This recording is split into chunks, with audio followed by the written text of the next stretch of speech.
বুধবার রাত 12টা থেকে ফজরের আগ পর্যন্ত শুধুমাত্র যদি এই একটি আমল করতে পারেন, ইনশাআল্লাহ আপনার সমস্ত সমস্যা আল্লাহ তাআলা দূর করে দিবেন।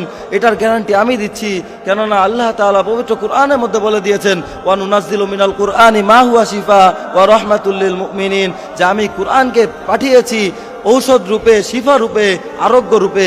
আবার বলতেছেন, ওয়া নুনাজ্জিলু মিনাল কুরআনি মা হুয়া শিফা ওয়া রাহমাতুন লিল মুমিনিন, এবং আমি এটাকে পাঠিয়েছি মুমিনদের জন্য রহমত রূপে। অতএব আপনি যদি এই একটি আমল করতে পারেন, তাহলে আপনার সমস্ত সমস্যা আল্লাহ তাআলা দূর করে দিবেন। সেই আমলটি কি? সেই আমলটি হলো, রাতের বেলা বুধবারের দিন আপনি যদি 12টার পরে একটা জায়গায়, নির্জন জায়গায় অজু করে বসে জায়নামাজের উপরে যদি বসেন, বসার পরে যদি আপনি আল্লাহ তাআলার দিকে মুতাওয়াজ্জি হয়ে একবার দুরূদ শরীফ পড়েন, এবং শুধুমাত্র একটি আয়াত যদি আপনি পড়তে পারেন 499 বার, আপনি যদি এই আয়াতটি 499 বার পড়েন, ইনশাআল্লাহ আল্লাহ তাআলা আপনার সমস্ত সমস্যাকে দূর করে দিবেন।